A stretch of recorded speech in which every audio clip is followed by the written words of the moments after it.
The day before the surgery, when they went for the final checkup, the vet was absolutely surprised. He said, I have never seen a case as severe as this. The eye has healed, no surgery required.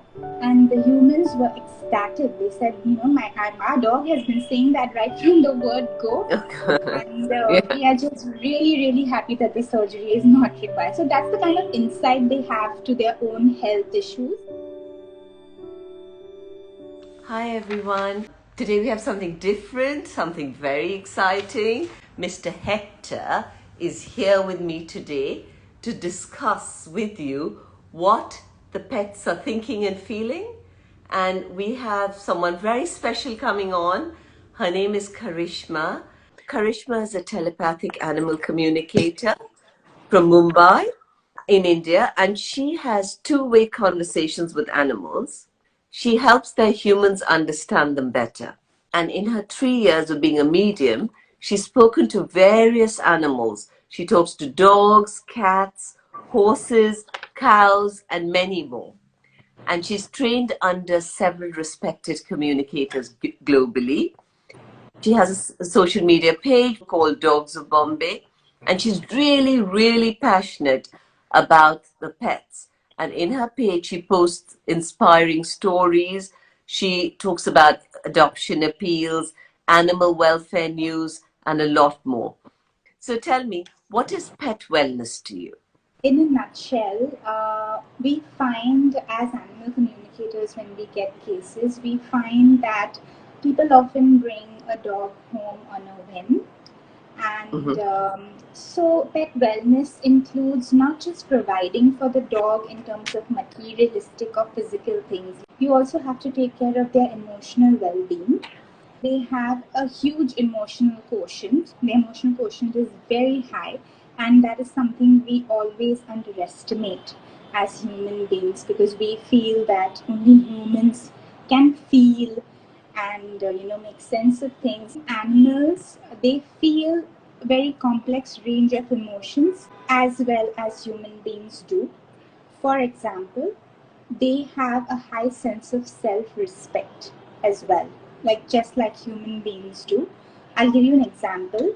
I recently had this case of a lovely fluffy dog Mm-hmm. who said, I have a high sense of self-respect, and there is something that my human does unintentionally, not to harm me or demean me, but I don't like it because I Mm-hmm. respect myself. So I asked him, what is it? So he said that I don't like it when he touches me with his legs. So Oh, I didn't understand that at first. So I asked the human, does this happen? So she says, yeah. So the human had a young son. So she said that my son uses our pet as a leg warmer. So that is mm, something that the dog was not appreciating, and she realized it the minute I told her, because she said, whenever my son does that, my pet just gets up and he leaves the room. So I understand that he doesn't like it. So they amazing. experience a range of emotions that animal communication just makes us aware of. So that Right. is a huge part of wellness as well, that your pet is not just a dog or just a cat or just a parrot.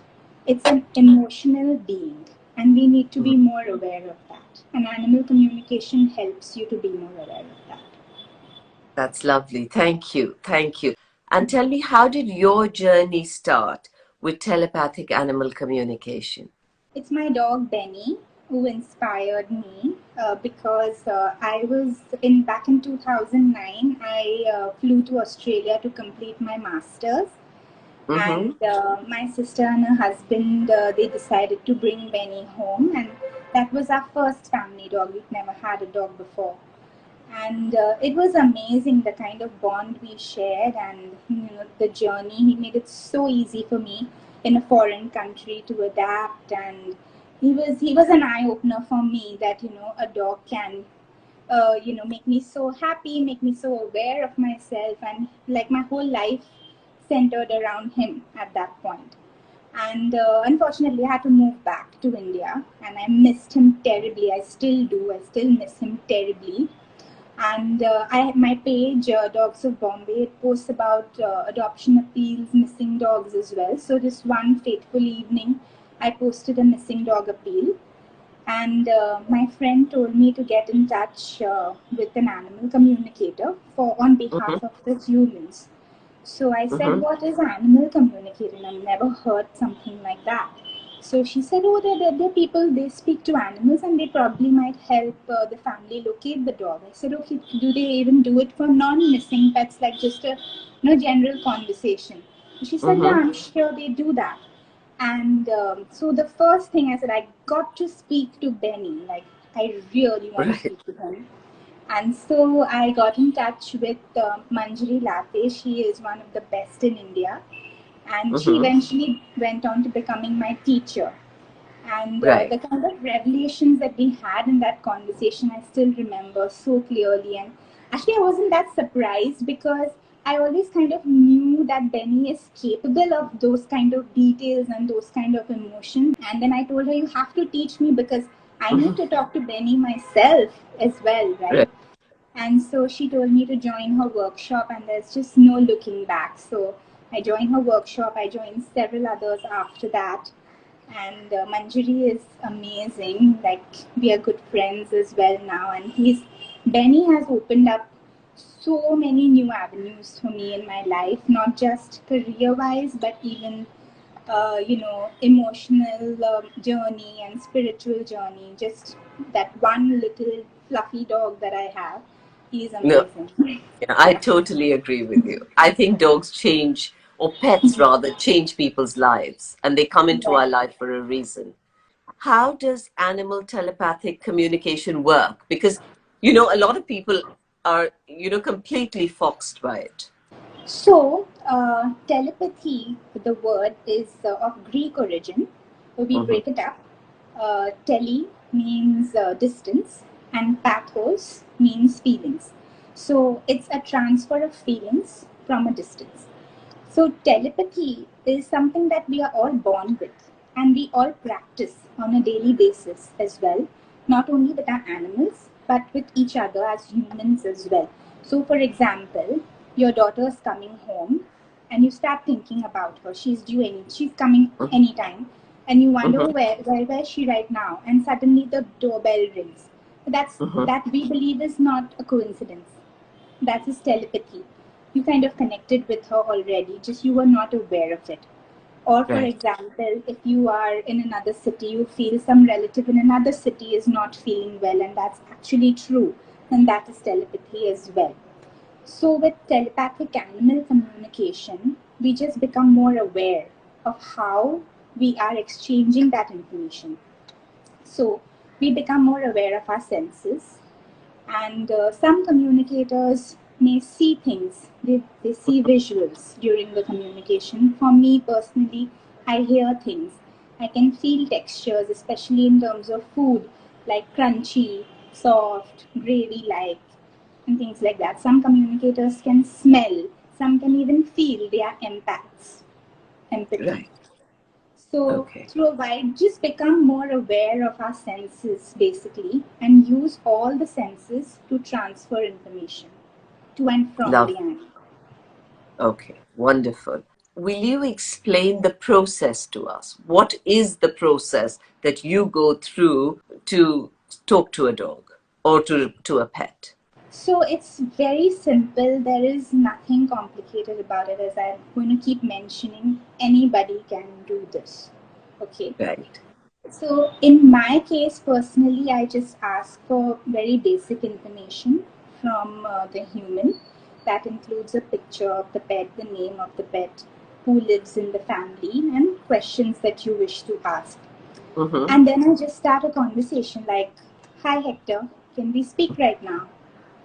And that's it. And then I just start asking the questions. I note down how I'm feeling, what I'm seeing, what I'm hearing, ask questions based on what the family has shared, so on and so forth. So, personally, I take it down, I write it down, and then I get onto a call with the Mm-hmm. human, and then I convey the messages. But that's just how I work. There are some communicators who do live sessions as well, who would have you on the phone and have your pet at the same time, and kind of like a three-way conversation, Conversation. conference call going on. So these are just the two ways that I am aware of how communicators work. Yeah. Okay. Tell us about some of the revelations or breakthroughs that you've had in this space that have positively affected people and their lives and their pets. So very recently, I had a very urgent health case of a male Shih Tzu who had a very nasty eye infection and coincidentally injured the same eye. So the doctor said we may have to get the eye out and Gosh. install a prosthetic eye for him. So it was not very good news for the Hmm. humans, obviously. So they called me, asked me, does he really think that we need to get his eye out? So he said, no, it's not required. So I conveyed that information to the humans, and then they said, okay, we have the appointment again tomorrow. And the Hmm. vet the next day said that no, we really need to get this eye out. So they called me and said, I'm sorry, and despite what my pet said, we need to get the eye out. I said, okay, then you've got to go with what the vet is saying, because uh, animal communication does not replace veterinary care. Hmm. So I said, okay, we got to go ahead with it. We got to go ahead with it. So they said, okay, we have like about a 10-day waiting period till his eye heals, the swelling goes down, and his values come, they balance off. I said, all right, that's all fine. And the day before the surgery, when they went for the final checkup, the vet was absolutely surprised. He said, I have never seen a case as severe as this, and the eye has healed, no surgery required. Oh, And wow. yeah, and they said obviously he will require some medication and whatever else, but the surgery is not required. And the humans were ecstatic. They said, our dog has been saying that right from the word go, and Yeah. we are just really, really happy that the surgery is not required. So that's the kind of insight they have to their own health issues, Right, and they right. even suggest what kind of healing works for them, if they're comfortable with their treatment or their diagnosis, where on their physical body do we need to focus, things like that. So it's quite informative when you speak to them, and obviously when you speak to a human as well, you ask how a human is feeling, you will obviously get more insight. So it's the same Hmm. thing with animals as well, about their health, behavior, whatever. I also think there's this huge amount of sensitivity that pets have, Mhm. which we humans probably sometimes forget because we're multitasking all the time. Yes. There Yes. seems to be a huge sensitivity, probably sometimes more than us humans. Sensitivity, and they are also very much grounded as beings. They are very grounded. They are very in the present, much more than Mhm. us. They are in the Yes, present. So yes. again, I'll give you an example. Uh, some of the cases that I get are rescue dogs, and the Hmm. humans always ask what happened in their past before we rescued them from the shelter. So some of them will mention this happened to me, and some of them will say, why is that even important? I am here now. I am Oh my happy. God. So why do we need to dig up the past? So that's an amazing lesson Oh for my us humans as God. well. That's lovely. Thank you. Thank you. Thank you so much for being on this chat. Thank you for listening to this chat. If you enjoyed it, please subscribe to this page. Please subscribe to our podcast on Apple and Spotify, Wellness Curated, and follow us on Instagram, Wellness Curated, the number one. Thank you.